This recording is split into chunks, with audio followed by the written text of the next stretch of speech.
Hello and welcome to the 34th English Harmony video episode. If you see me for the first time, I'm Robbie from EnglishHarmony.com and I'm sharing my experience in the spoken English field with you, my fellow foreign English speakers. Today's topic is about the importance of practicing English speaking on a regular basis. In other words, if you want to be a fluent English speaker, you have to speak. There are no magic shortcuts. There are, of course, shortcuts in terms of efficiency of the learning process, and you're welcome to check out my blog to find out more. But in this video lesson, let's focus on the importance of speaking English every day.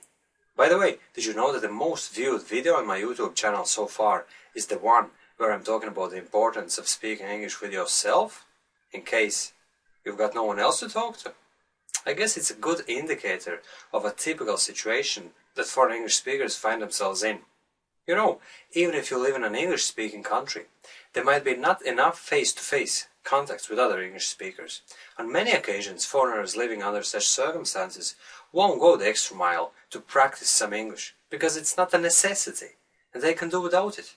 If you're willing to improve your spoken English, however, you can do so much more to step up your English fluency, and having regular conversations with yourself is definitely better than no spoken practice at all. And please don't think that the only way to practice spoken English with yourself is by speaking in a loud voice while walking along a busy street. You'll definitely attract much of unwanted attention, so listen very carefully to what I'm going to tell you now.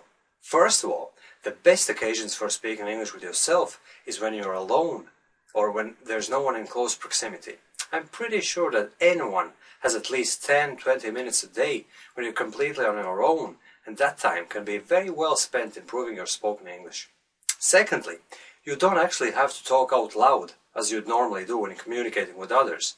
Just a slight whisper would suffice to exercise your vocal cords, so even if you're overheard on rare occasions, it's not going to sound bizarre. Let's say, for instance, that you're working at an assembly line in a manufacturing plant. Most likely you spend your working day thinking about all sorts of things and daydreaming. What I'm saying is, why not use at least part of that time practicing English with yourself? There would be no one to hear your quiet whispering at the assembly line anyway, right? But if you think it's not really necessary to engage in weird activities like thinking out loud in English because you get to speak some English with your English speaking supervisor and you also watch some English TV channels in the evening, I'd say you should think twice. You simply have to aim to speak as much English as you can, and no amount of time spent in front of the TV and reading newspapers will make you into a fluent English speaker. Besides, those few sentences you swap with your supervisor count for virtually nothing, considering that an average person speaks at least a couple of thousand words a day.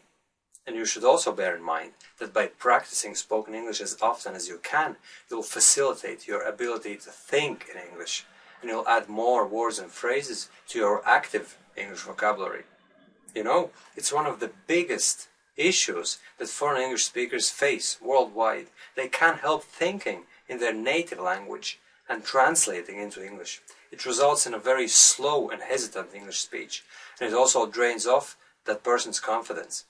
One of the reasons for this issue originates in the very English learning process, yet the lack of English speaking practice also accounts for much of that inability to think in English. Also, the size of your active English vocabulary plays a crucial role in maintaining fluent English speech when you communicate with other English speakers. Active vocabulary consists of all those words and phrases you can use when speaking, as opposed to English vocabulary you only recognize but you can't really use in real-life conversations. Normally, foreign English speakers don't even dwell upon these matters, and you can often hear statements like, "How come that I can understand everything that I'm being told in English, but I can't speak anywhere near as fluently?"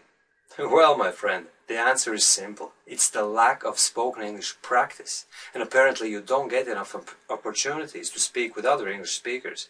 You're being mostly exposed to passive English input, and your English understanding is quite good, but when it comes to speaking, you still have to come along.